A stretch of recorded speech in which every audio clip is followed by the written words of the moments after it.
Welcome everyone to another lecture of anatomy. जैसे कि हम सब जानते हैं कि अनलॉक फेज 1 स्टार्ट हो चुका है, but please follow all the guidelines laid down by the government and जब तक ज़रूरत ना हो तो बाहर ना ही निकले। It is for our own good. आइए थोड़ा पढ़ाई करते हैं। Today's topic that we will be discussing is mammary glands or the breast. Now, as we all know, the mammary gland is the most important structure which is present on the pectoral region. ये mammary glands male और female दोनों में मौजूद है, दोनों में present होता है, but it is rudimentary in males. Male में इसका कोई फंक्शन नहीं है, but in females it is well developed only after the female has attend puberty. Puberty से पहले ये फीमेल्स में डेवलप नहीं होते हैं। नाउ ये इसका बहुत इंपॉर्टेंस है because it forms an very important organ for female reproductive system. इसी के थ्रू जो न्यू बॉर्न बेबी है उसको न्यूट्रिशन प्रोवाइड किया जाता है in the form of milk. सो इसके इंपॉर्टेंस इसलिए है कि because provides nutrition to the new born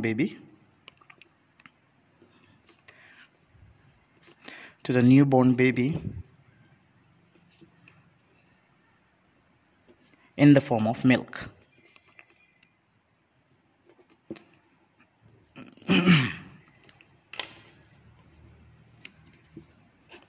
Okay, so इसका लोकेशन जो है वो पहले हम लोग देखते हैं कि ये कहाँ मौजूद है। It is present in the superficial fascia. ये पेक्टोरल रीजन के सुपरफिशियल फेशिया में मौजूद है। ये क्या करते हैं, पेक्टोरलिस मेजर मसल जो है उससे सेपरेट करा के रखेंगे। ये जो सुपरफिशियल फेशिया है, पेक्टोरलिस मेजर मसल जो है उसके ऊपर भी एक फेशिया होता है जिसको हम लोग पेक्टोरल फेशिया बोलते हैं। आगे मैं आपको दिखाऊंगा कि ये पेक्टोरल फेशिया कहाँ पे मौजूद होते हैं। फॉर ईज ऑफ टाइम और थोड़ा टाइम बचाने के लिए आज मैंने डायग्राम्स पहले ही बना के रखे हैं। So I will be explaining you through the diagrams which I have already drawn. Now before going into breast, आप लोगों ने हमेशा एक टॉपिक पढ़ा होगा जिसको हम लोग क्लेविपेक्टोरियल फेशिया बोलते हैं। ये वाइवा में कभी कभी पूछ लिया जाता है कि what is clavipectoral fascia. Now clavipectoral fascia जो है it is a very strong fibrous sheet. ये एक स्ट्रॉन्ग फाइब्रस शीट होता है जो प्रेजेंट होते हैं deep to the clavicular head of pectoralis major muscle. Now मैंने ऑलरेडी एक डायग्राम बना दिया है, let me explain it from there. Now before going ahead, आपको पता होना चाहिए कि एनाटमी में जब भी हम डायग्राम्स बनाते हैं वी यूज़ कलर कोडिंग। हमें कलर कोड यूज़ करना है, तो जो डायग्राम्स बनाते हैं उनका कलर कोडिंग मैंने यहाँ लिख रखा है।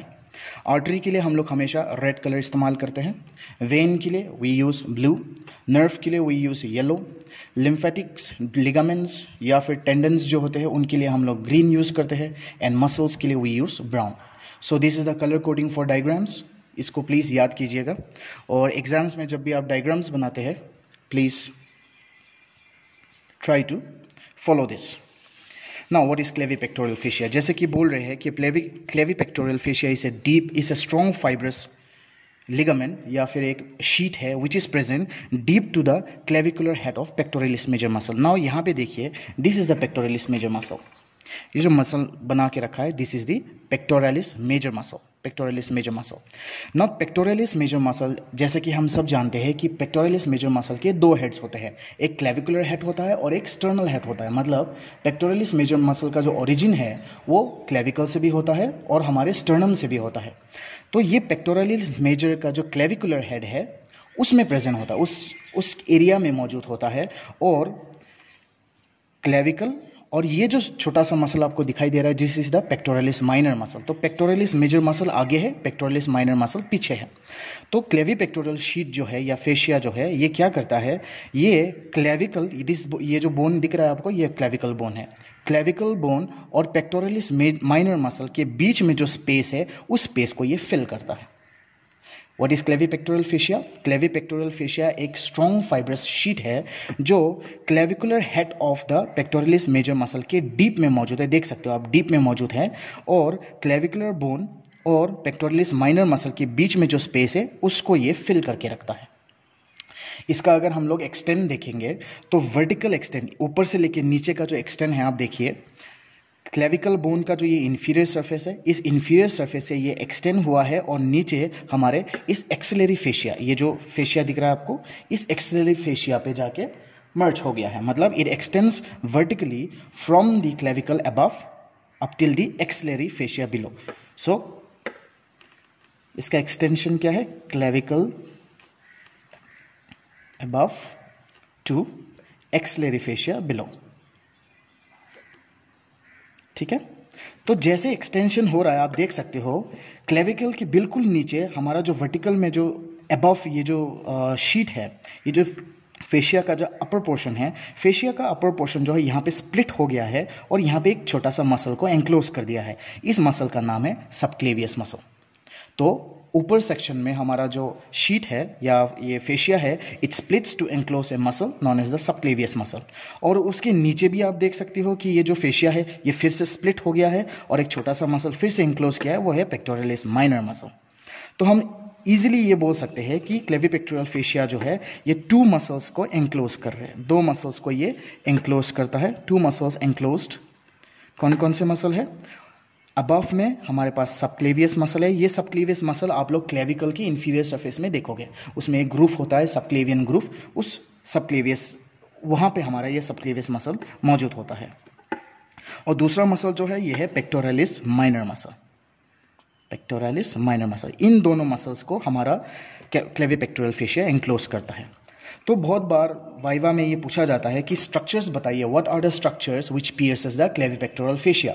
तो जो स्ट्रक्चर्स क्लेविपेक्टोरल फेशिया को पियर्स करता है वो है हमारा एक नर्व जो कि है लेटरल पेक्टोरल नर्व, आप देख सकते हो यहाँ पे, this is the lateral pectoral nerve. दूसरा जो है वो है हमारा आर्टरी जो कि है थोरैको एक्रोमियल आर्टरी। ये एक्सिलरी आर्टरी का एक ब्रांच होता है, एक्सिलरी आर्टरी के सेकेंड पार्ट का एक ब्रांच है, तो थोरैको एक्रोमियल आर्टरी। तीसरा है हमारा सिफेलिक वेन। ये 3 स्ट्रक्चर्स और कुछ हमारे लिम्ब नोड्स है, एपिकल लिम्ब नोड्स, ये स्ट्रक्चर्स। तो ये 4 जो स्ट्रक्चर है ये पियर्स करता है हमारे क्लेविपेक्टोरल फेशिया को।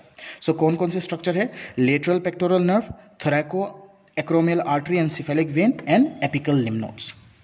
ये स्ट्रक्चर्स हमारे क्लेविपेक्टोरल फेशिया को पियर्स करते हैं। तो इसको याद रखिएगा, बहुत टाइम पूछ लेते हैं कि what is a clavipectoral fascia and what are the structures piercing the clavipectoral fascia. I hope this diagram is able to explain what I'm trying to say. Now next move करते हैं हम लोग breast पे। तो जैसे कि हम लोग डिस्कस कर रहे थे कि ब्रेस्ट जो है it lies in the superficial fascia of the pectoral region. इसके लिए भी मैंने एक डायग्राम ऑलरेडी बना रखा है। तो यहाँ पे देखिए ब्रेस्ट जो है it is A modified sweat gland. ये एक मॉडिफाइड स्वेट ग्लैंड है जो कि एपोक्राइन ग्लैंड होते हैं। ये एक मॉडिफाइड एपोक्राइन स्वेट ग्लैंड है। ब्रेस्ट जो है उसको 4 क्वाड्रेंट्स में डिवाइड कर दिया गया है, upper lateral quadrant, upper medial quadrant, lower lateral quadrant and lower medial quadrant. तो ये बॉडी का मीडियल साइड है और ये लैटरल साइड है। तो ब्रेस्ट को 4 क्वाड्रेंट्स में डिवाइड कर दिया गया है। और अपर लैटरल क्वाड्रेंट में आप देख सकते हो कि एक छोटा सा एक्सटेंशन आपको ऊपर दिखाई दे रहा है। इस एक्सटेंशन का नाम है एक्सिलरी टेल ऑफ स्पेंस और ये एक छोटे से फोरामेन के थ्रू बाहर निकलता है और एक्सिला में जाके अटैच हो जाता है। तो ये जो छोटा सा फोरामेन है, इस फोरामेन का नाम क्या है? Foramen of Langer. So the breast it lies in the superficial fascia of the pectoral region. इसके 4 क्वाड्रेंट्स हैं, upper lateral, upper medial, lower lateral, lower medial. Upper lateral की तरफ से आपको एक छोटा सा एक्सटेंशन दिखाई देगा जिसका नाम है एक्सिलरी टेल ऑफ स्पेंस, जो कि फोरामेन ऑफ लेंगर ओपनिंग से ओपन होकर ये एक्सिला की तरफ चला जाता है। नाउ इसका अगर एक्सटेंड देखें या फिर इसका लोकेशन देखें, ये जो है वर्टिकल एक्सटेंड अगर हम लोग देखेंगे तो vertically it extends from the second rib से ये 6th रिब तक ये एक्सटेंड करते हैं वर्टिकली। ऊपर से लेके नीचे देखेंगे तो ये सेकेंड रिब से लेके 6th रिब तक ये एक्सटेंड करते हैं। और अगर हम लोग हॉरिजॉन्टली देखेंगे, हॉरिजॉन्टली ये कहाँ से कहाँ तक एक्सटेंड करेगा?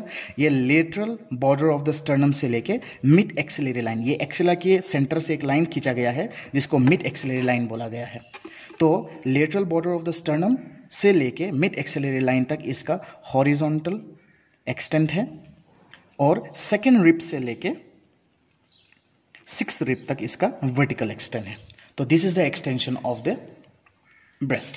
नाउ इसके जो डीप रिलेशंस है आपने देखा होगा, ये pectoralis minor, pectoralis major muscle है और उससे भी और ज़्यादा डीपर में जाओगे तो आपको पेक्टोरलिस माइनर मसल दिखाई देता है, serratus anterior, external oblique muscle, ये सारे इसके रिलेशन में आते हैं। तो ब्रेस्ट को और इजीली पढ़ने के लिए क्या किया गया है, ब्रेस्ट जो है हम लोग इसको 3 सब डिविजन्स में पढ़ाई करेंगे। जो पहला सब डिविजन है वो है skin, the first sub division is skin.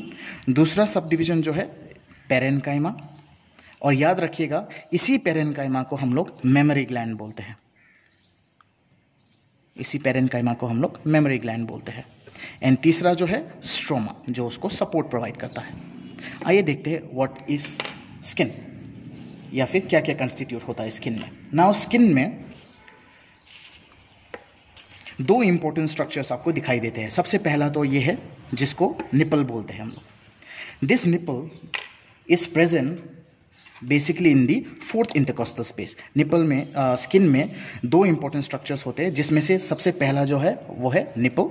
ये निपल आमतौर पे फोर्थ इंटरकोस्टल स्पेस में मौजूद होते हैं। फोर्थ इंटरकोस्टल स्पेस यहाँ पे इसको दिखाई देगा। सो निपल जो है it is A conical projection जो कि फोर्थ इंटरकोस्टल स्पेस में प्रेजेंट होता है। अगर हम लोग सेंटीमीटर हिसाब से बोले तो ये जो सेंटर होता है या मिड लाइन होता है, मिड लाइन से 10 सेंटीमीटर्स लेटरल जाओगे तो आपको यहाँ पे दिखाई देगा। ये जो निपल होता है इसको कम से कम 15 से 20 लेक्टिफेरस डक्ट्स जो होते हैं, लेक्टिफेरस डक्ट्स इसको पियर्स करते हैं। आगे मैं आपको डायग्राम्स में एक्सप्लेन कर दूंगा। जो ये निपल है इसमें 15 से 20 लेक्टिफेरस डक्ट इसको पियर्स कर देते हैं, और इस निपल के अराउंड में मसल्स होते हैं, स्मूथ मसल्स होते हैं, जो सर्कुलर भी हो सकते हैं और लॉन्जिट्यूडनल स्मूथ मसल्स भी होते हैं। ये दोनों मसल्स का मेन फंक्शन क्या होता है, ये निपल को स्टिफ बना सकते हैं और फ्लैटन बना देते हैं। तो निपल जो है इसमें 15 से 20 लेक्टिफेरस डक्ट्स मौजूद होते हैं, पियर्स करते हैं वो, और इसमें स्मूथ मसल्स प्रेजेंट है, longitudinal smooth muscle and the circular smooth muscle. दोनों का फंक्शन क्या होता है, ये निपल को स्टिफ और फ्लैटन बना सकते हैं।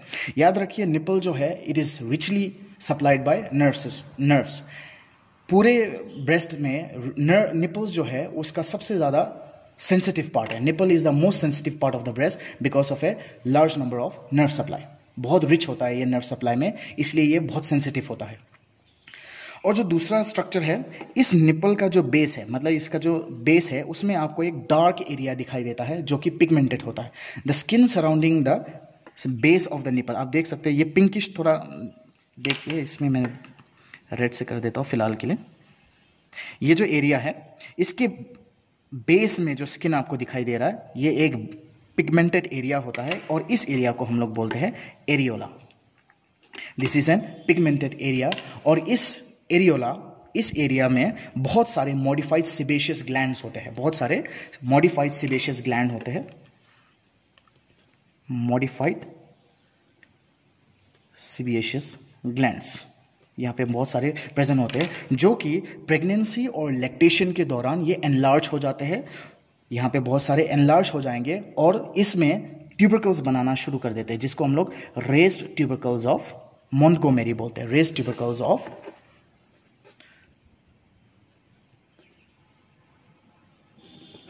मोंटगोमेरी। सो स्किन में दो इंपॉर्टेंट स्ट्रक्चर प्रेजेंट है, the nipple and the areola. Nipple जो है it is present in the fourth intercostal space generally, और इसमें 15 to 20 लेक्टिफेरस डक्ट्स पियर्स करते हैं। इसमें लॉन्जिट्यूडनल और सर्कुलर स्मूथ मसल्स मौजूद होते हैं, जिसकी वजह से हमारा फीमेल्स का जो निपल है वो स्टिफन होते हैं और फ्लैटन भी हो जाते हैं। It is rich in nerve supply, making it the most sensitive part of the breast. दूसरा जो है निपल के जो बेस है उसमें जो स्किन है वो थोड़ा पिगमेंटेड होता है और एक सर्कुलर एरिया फॉर्म करता है, जिसको हम लोगों ने एरियोला बोला है। This is the areola. इस एरियोला में बहुत सारे मॉडिफाइड सेबेशियस ग्लैंड्स होते हैं, जो कि प्रेगनेंसी और लैक्टेशन के दौरान ये रेस्ट हो जाते हैं, ये एनलार्ज हो जाते हैं और फॉर्म करता है रेस्ट ट्यूबरकल्स ऑफ मोंटगोमेरी। इस रेस्ट ट्यूबरकल्स ऑफ मोंटगोमेरी में से ऑयली सिक्रेशंस होते हैं, जो कि निपल और एरियोला को लुब्रिकेट करते रहते हैं और इसको क्रैक होने से प्रिवेंट भी करते हैं। तो आपको ये याद रखना है, मॉडिफाइड सेबेशियस ग्लैंड्स प्रेगनेंसी के टाइम पे ये रेस्ट ट्यूबरकल्स ऑफ मोंटगोमेरी हो जाते हैं। इस रेस्ट ट्यूबरकल्स ऑफ मोंटगोमेरी से ऑयली सिक्रेशंस होते हैं, जो कि निपल को और एरियोला एरिया को लुब्रिकेट करते रहते हैं ताकि उसमें कोई क्रैक ना आ जाए। So this is about the skin. Next the parenchyma. Parenchyma जो है, मैंने इसके लिए ऑलरेडी एक डायग्राम बना के रखा है।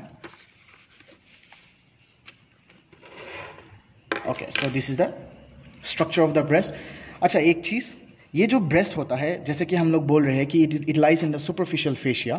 ब्रेस्ट के बिल्कुल पेक्टोरल फेशिया के अटैच होने से पहले आप देख सकते हो breast is separated from the pectoral fascia by a space. This space is known as the retro mammary space. इस स्पेस को हम लोग रेट्रो मेमोरी स्पेस बोलते हैं। रेट्रो मेमोरी स्पेस के थ्रू ये ब्रेस्ट जो होते हैं ये मोबाइल होते हैं, ये इजीली यहाँ पे मूव कर सकते हैं, इसको याद रखिए। Next is the parenchyma. ये जो पेरेन्काइमा है ये एक कंपाउंड ट्यूबुलो एल्वियोलर ग्लैंड है जो कि मिल्क सिक्रेट करता है। आप देख सकते हैं पेरेन्काइमा में मैंने 4 ही लोब्स बनाए हैं, बट इसमें कम से कम 15 से 20 लोब्स होते हैं। और उन लोब को अगर मैं देखिए, अगर इस लोब को मैं मॉडिफाई एनलार्ज कर दूं तो आप देख सकते हो लोब्स के अंदर आपको बहुत सारे एसिनाई दिखाई दे रहे हैं, बहुत सारे एल्वियोलाई दिखाई दे रहे हैं। We have a cluster of alveoli which are present in the lobes. तो हर एक लोब में आपको बहुत सारे ऐसे एल्वियोलाई दिखाई देंगे। आप देख सकते हैं ये जितने भी डक्स होते, जितने भी ये एल्वियोलाई है, इनका जो ये डक्स है ये सारे के सारे कन्वर्ज कर रहे हैं निपल में। इसीलिए हम लोगों ने बोला था कि the nipple is pierce by 15 to 20 lactiferous ducts. ये जो लोब्स है इनका जो डक्ट है इनको हम लोग लेक्टिफेरस डक्स बोलते हैं। इन लोब्स में आप देख सकते हो, लोब्स के थोड़ा अगर सामने आओगे, टुवर्ड्स अप्रोच करेंगे टुवर्ड्स द निपल, तो आप देख सकते हो यहाँ पे एक डायलेटेबल स्पेस है। इस डायलेटेबल स्पेस को हम लोग लेक्टिफेरस साइनस बोलते हैं, और इस लेक्टिफेरस साइनस में मिल्क जो है वो स्टोर्ड रहता है। तो एल्वियोलाई में, इस एल्वियोलाई में जब मिल्क फॉर्म होता है तो वो किस तरह से यहाँ से ये डक की तरफ पहुँचेंगे। यहाँ पे कुछ छोटे छोटे सेल्स होते हैं जिनको हम लोग बोलते हैं मायो एपिथेलियोसाइट्स। मायो एपिथेलियोसाइट्स, ये मायो एपिथेलियोसाइट्स सेल्स जो है इनके कॉन्ट्रैक्शन की वजह से यहाँ पे जो मिल्क है वो इस लेक्टिफेरस साइनस में पहुँचते ही यहाँ पे स्टोर होता है, और ज़रूरत के टाइम पे ये बाहर निकल आता है थ्रू दी लेक्टिफेरस डक्ट्स। और जो तीसरा, this is about the parenchyma. So parenchyma जो है it is A tubulo alveolar gland. इसमें 15 से 20 ऐसे आपको लोब्स दिखाई देते हैं। ये लोब्स को अगर हम एनलार्ज करते हैं तो देख सकते हो आप, इस लोब्स के अंदर जो लोब्यूल्स है यहाँ पे आपको बहुत सारे एसिनाई दिखाई देते हैं, एल्वियोलाई दिखाई देते हैं। इनमें मिल्क फॉर्म होता है, और मायो एपिथेलियोसाइट्स के मदद से जब कॉन्ट्रैक्शन होगा तो मिल्क यहाँ से लेके लेक्टिफेरस साइनस में जाके स्टोर हो जाता है, और लेक्टिफेरस डक्ट्स के थ्रू ये बाहर निकल आता है। This is about a parenchyma और दी मेमरी ग्लैंड। तीसरा जो स्ट्रक्चर है वो है stroma. The third one is stroma. ये जो स्ट्रोमा है ये, इसका मेन फंक्शन क्या है, ये सपोर्ट प्रोवाइड करता है। It is a supporting framework of the gland. ये स्ट्रोमा जो है ये पार्टली फाइब्रस होते हैं एंड फैटी होता है, partly fibrous and partly fatty. इसमें जो फाइब्रस कंटेंट है ये मॉडिफाई हो जाता है और यहाँ पे सेप्टास बनाना शुरू करते हैं। तो आप देख सकते हो ये जो मैंने ग्रीन में बना रखा है, दिस आर सेप्टास, जो कि वो फाइब्रस जो स्ट्रोमा है, फाइब्रस स्ट्रोमा है, उन्होंने फॉर्म किया है। तो इन सेप्टास का नाम जो है वो है सस्पेंसरी लिगामेंट ऑफ कूपर। इसको बोलते हैं हम लोग suspensory ligament of Cooper, suspensory ligaments of Cooper. So this are the fibrous stroma known as the suspensory ligament of Cooper. इनका मेन फंक्शन क्या होता है, ये स्किन और ग्लैंड को पकड़ के रखते हैं, एंकर करके रखेंगे। दूसरा जो स्ट्रोमा में मौजूद है, जो हम लोग पार्टली फैटी बोल रहे हैं, आप देख सकते हो फैट्स जो होता है ये ब्रेस्ट का मेन बल्क फॉर्म करता है। ब्रेस्ट जो है उसका जो साइज होता है वो इन फैट्स की वजह से होता है, और फैट्स जो है ये इवनली डिस्ट्रीब्यूटेड होता है चारों तरफ, ब्रेस्ट के चारों तरफ, except nipple and areola. Okay, ये जो स्किन में मैं आपको निपल और एरियोला बता रहा था, ये दोनों स्ट्रक्चर जो है, this both the structures are devoid of hair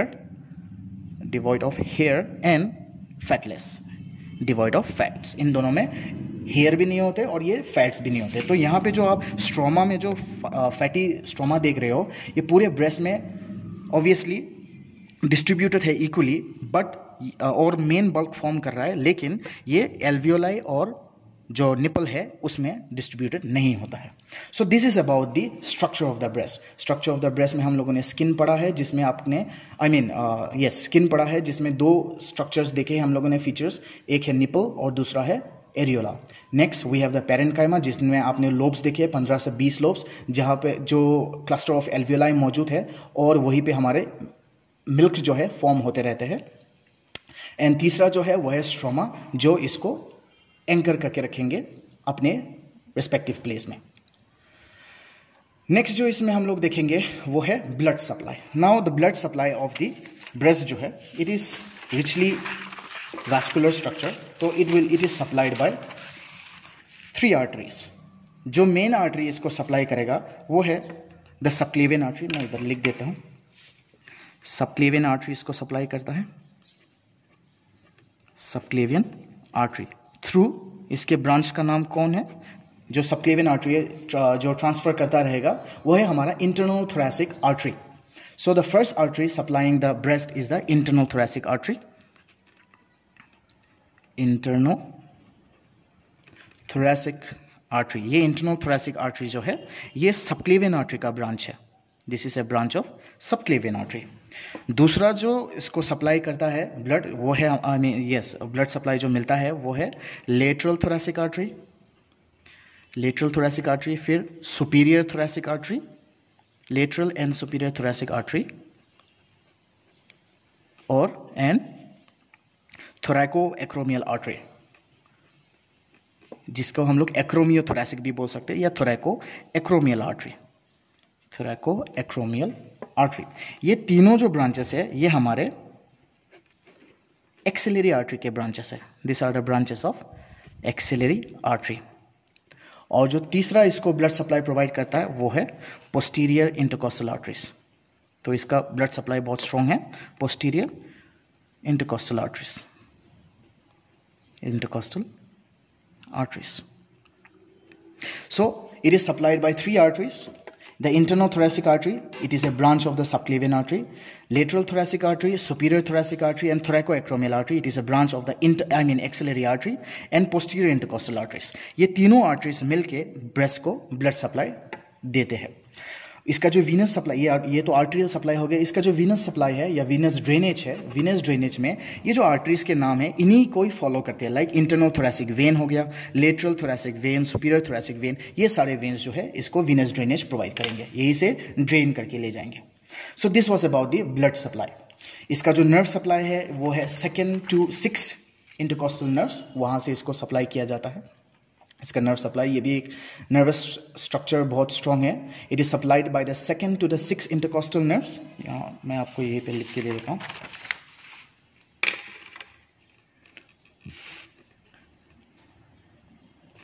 nerve supply 2nd to 6th intercostal nerves through its anterior and lateral cutaneous branches.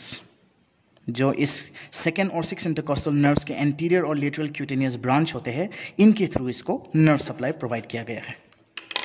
Now the next topic जो इसमें पढ़ेंगे वो है लिम्फेटिक ड्रेनेज. नाउ याद रखिएगा, lymphatic drainage is the most important topic in breast, lymphatic drainage of breast, because ये जो lymphatic drainage है ये बहुत इंपॉर्टेंस होल्ड करता है सर्जरी के लिए भी. सर्जन्स को इसको बहुत अच्छे से पता होना चाहिए, because carcinoma of the breast या कैंसर ऑफ द ब्रेस्ट जितने भी होते हैं ये ब्रेस्ट से अलग अलग जगह पे भी जाके अपने सेकेंडरीज प्रोड्यूस करते हैं और ये लिम्फ के थ्रू ही ट्रैवल करते हैं. इसीलिए लिम्फेटिक ड्रेनेज ऑफ ब्रेस्ट जो है ये बहुत इंपॉर्टेंस होल्ड करता है और आपको बहुत अच्छे से पता होना चाहिए.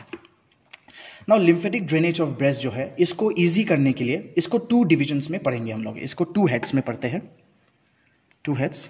The first one is lymph nodes. पहले हम लोग लिम्फ नोड पढ़ेंगे और दूसरा जो है वो है लिम्फेटिक वेसल्स पढ़ेंगे. Lymphatic vessels. Now lymph node, आइए हम देखते हैं कि इसमें कौन कौन से लिम्फ नोड्स ड्रेन करते हैं. नाउ मैंने इसकी भी एक वीडियो पहले से बना दिया है.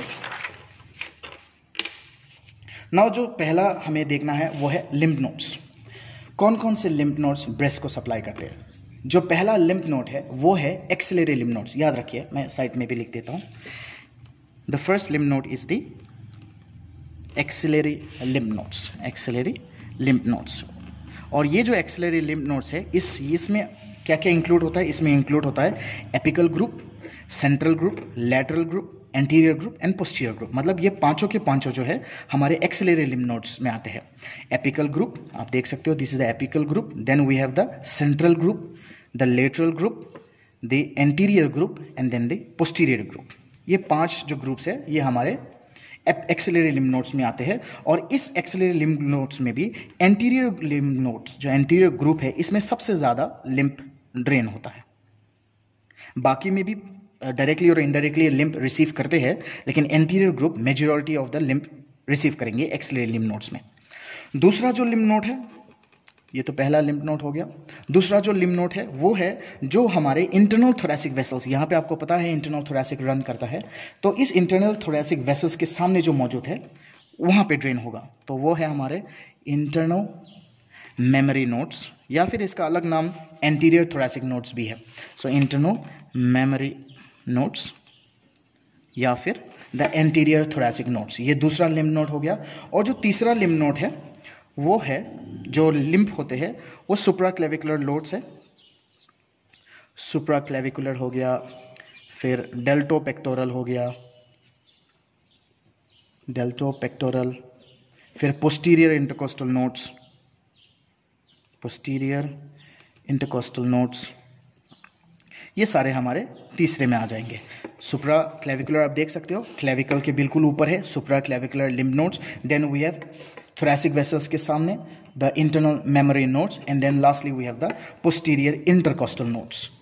तो ये है हमारे lymph nodes। कौन कौन से हैं? एक्सिलरी lymph nodes, जिसमें anterior, posterior, apical, lateral and central को इंक्लूड किया गया है।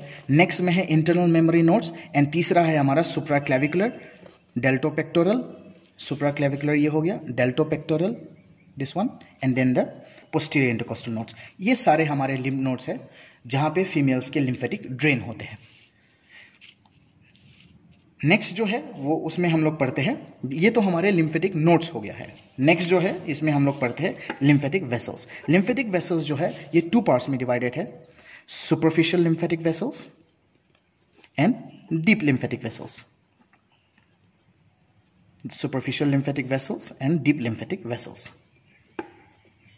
नाउ सुपरफिशियल लिम्फेटिक वेसल्स जो है ये पूरे के पूरे स्किन को ड्रेन करेंगे। याद रखिएगा, सुपरफिशियल लिम्फेटिक वेसल्स स्किन को ड्रेन करते हैं except nipple and areola, except nipple and areola. याद रखिए, सुपरफिशियल लिम्फेटिक वेसल्स जो है सारा का सारा स्किन को ड्रेन करते हैं निपल और एरियोला को छोड़ के, और डीप लिम्फेटिक्स जो होते हैं ये पेरेन्काइमा को ड्रेन करते हैं और साथ साथ में निपल और एरियोला को भी ये ड्रेन कर लेंगे।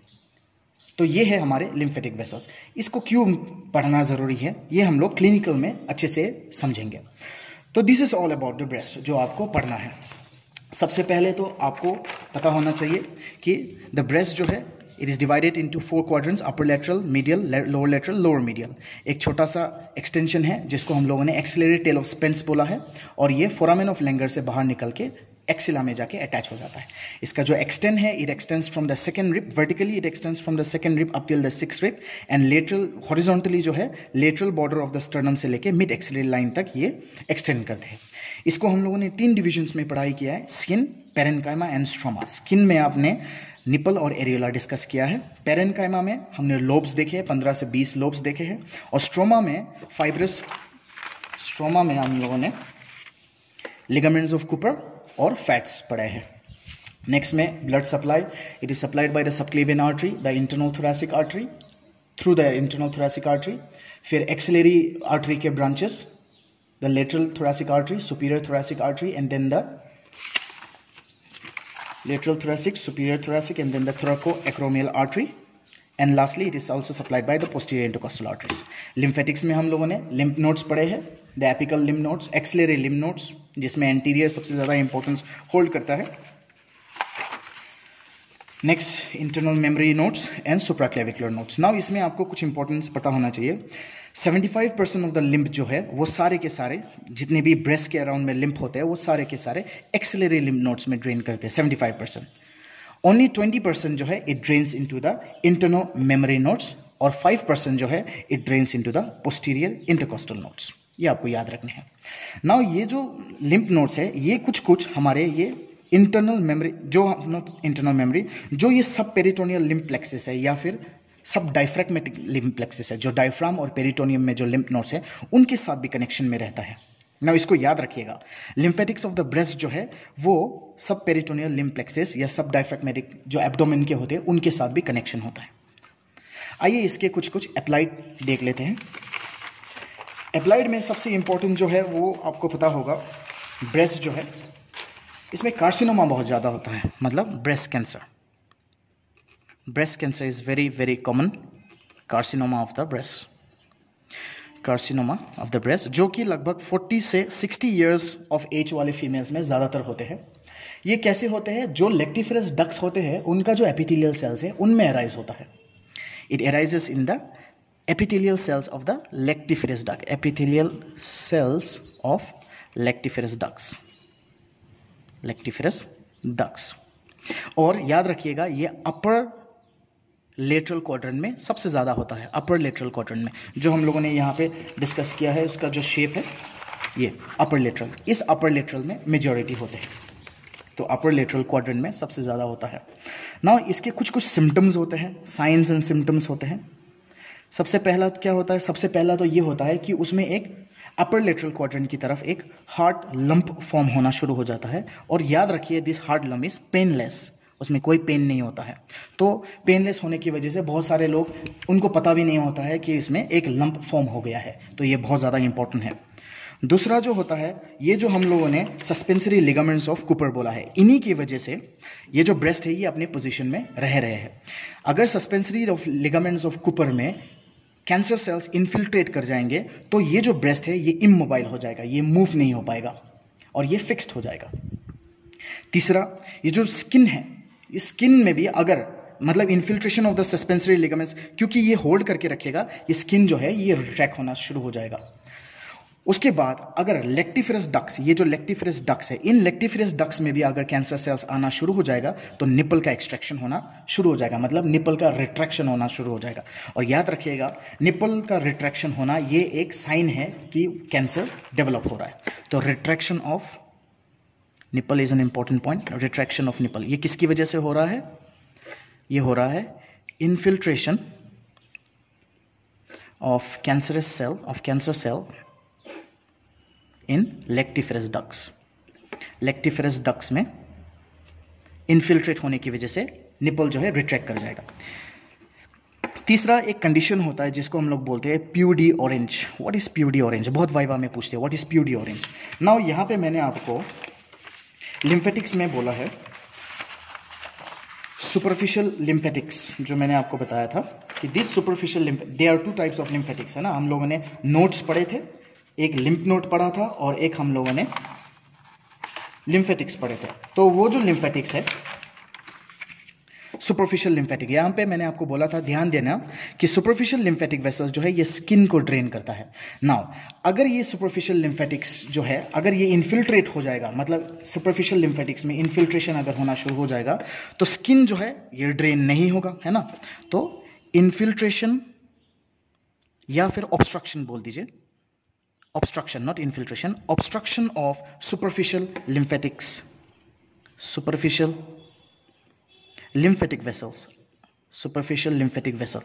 इसमें जब ऑब्स्ट्रक्ट होना शुरू हो जाएगा तो स्किन जो है ऑब्वियसली बात है कि उसमें ड्रेनेज नहीं होगा, लिम्फेटिक ड्रेनेज, और वो एक ऑरेंज की स्किन की तरह दिखना शुरू हो जाता है, रेड हो जाता है, थोड़ा सा पकरिंग होना शुरू हो जाता है, जिस कंडीशन को हम लोगों ने प्यूडी ऑरेंज बोला है। तो ये बहुत इंपॉर्टेंट है, कभी कभी पूछ लेते हैं वाइवा में कि व्हाट इज प्यूडी ऑरेंज, तो आपको ये याद रखना है। Now, one very important is Krukenberg's tumor। बहुत पूछते हैं what is Krukenberg's tumor। Now, जैसे कि मैंने आपको यहाँ पे बताया था कि ब्रेस्ट का जो लिम्फेटिक सिस्टम है या लिम्फेटिक ड्रेनेज है वो बाकी एरियाज के साथ भी कम्युनिकेशन में है। जैसे लिम्फेटिक्स ऑफ द ब्रेस्ट जो है यहाँ पे सब पेरिटोनियल लिम्फ प्लेक्सिस के साथ कम्युनिकेशन में है। तो यहाँ पे अगर मान लीजिए कोई भी लिम्फ में कैंसीरियस सेल्स मौजूद है तो वो जो लिम्फ है वो ब्रेस्ट से इस सब पेरिटोनियल लिम्फ प्लेक्सिस के कनेक्शन में आ जाएगा, फिर वो यहाँ से धीरे धीरे करके ओवरी की तरफ चला जाता है और वो ओवरी में जाने के बाद सेकेंडरीज देना शुरू हो जाता है। तो cancer cells produces secondaries in the ovaries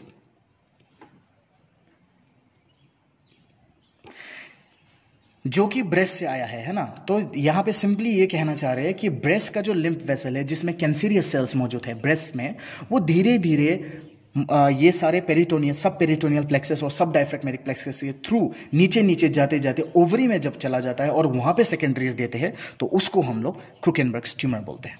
very simple, क्योंकि ये अलग अलग जगह के साथ कम्युनिकेशन में है, जैसे सब पेरिटोनियल हो गया, सब डायफ्रेगमेटिक हो गया। ये ब्रेस्ट का जो कैंसर है या जो लिम्फ वेसल्स है ये लिवर में भी जाके अपना सेकेंडरीज प्रोड्यूस कर सकते हैं, एब्डोमेन में भी प्रोड्यूस कर सकते हैं। तो क्योंकि आप देख सकते हैं कि लिम्फेटिक इतना ज़्यादा इंपॉर्टेंस है कैंसरस सेल को स्प्रेड करने में, इसीलिए पूरे टॉपिक में lymphatic drainage of breast is very very much important. Now यहाँ पे जो ये हार्ड लंप बोला है मैंने, जो पेनलेस होता है, बहुत सारे लोग इसको ध्यान भी नहीं देते। तो सबसे बेस्ट तरीका क्या होता है ब्रेस्ट कैंसर, आजकल ब्रेस्ट कैंसर बहुत ज़्यादा होने लग गए, तो सबसे बेस्ट तरीका ब्रेस्ट कैंसर को अवॉइड करने का क्या है, आप रेगुलर सेल्फ चेक कीजिए। Regular self examination is the best examination. इससे आपको पता चल जाएगा कि एक्चुअल कंडीशन क्या है। तो रेगुलर सेल्फ एग्जामिनेशन में क्या क्या चीज़ करते हैं, सबसे पहला तो यह है कि मिरर के सामने आपको स्टैंड हो जाना है और दोनों ब्रेस्ट को देखना है। दोनों ब्रेस्ट का साइज आपको चेक करना है कि चेंजेस तो नहीं आ रहा है, साइज ऑफ द ब्रेस्ट देखना है आपको। दूसरा आपको देखना है कि जब आप शावर लेते हैं या ऐसे भी आप जब आर्म्स को एलिवेट करेंगे तो जो लिम्फ नोड है वो आप पैल्पेट करिए, मतलब आप पूरे ब्रेस्ट को पैल्पेट करेंगे ऑल द 4 क्वाड्रेंट्स में और चेक करेंगे कि कहीं पे आपको लंप जैसा या कोई स्ट्रक्चर, हार्ट स्ट्रक्चर दिखाई तो नहीं दे रहा है या नॉट दिखा, मतलब महसूस तो नहीं हो रहा है, वो आपको चेक करना है। आप निपल को भी स्क्वीज करना है। इसको जब स्क्वीज करेंगे तो आपको ये चेक करना है कि उसमें कोई एबनॉर्मल डिस्चार्ज तो नहीं हो रहा, कोई डिस्चार्ज तो नहीं हो रहा, दोनों में आपको चेक करना है। तो जो मैंने आपको बोला था कि ये आप ये पैल्पिटेशन जो करेंगे 4 क्वाड्रेंट्स, ऑल द 4 क्वाड्रेंट्स में जब आप पैल्पेट करेंगे और निपल्स को जब आप स्क्वीज करेंगे तो ध्यान देना है कि ये लाइंग डाउन पोजीशन में होना चाहिए। ये पैल्पेटिंग और जो ये स्क्वीज निपल स्क्वीज का है ये आप लाइंग डाउन पोजीशन में करेंगे, लाइंग डाउन, क्योंकि जब लाई डाउन हो जाता है तो ब्रेस्ट जो है वो अब फ्लैटन हो जाता है और उसको पैल्पेट करने में ईजियर हो जाता है। So this is all about breast. I hope you have liked the lecture. If there are any questions या कोई डाउट है, please feel free to put in the comment section, and thank you so much for watching.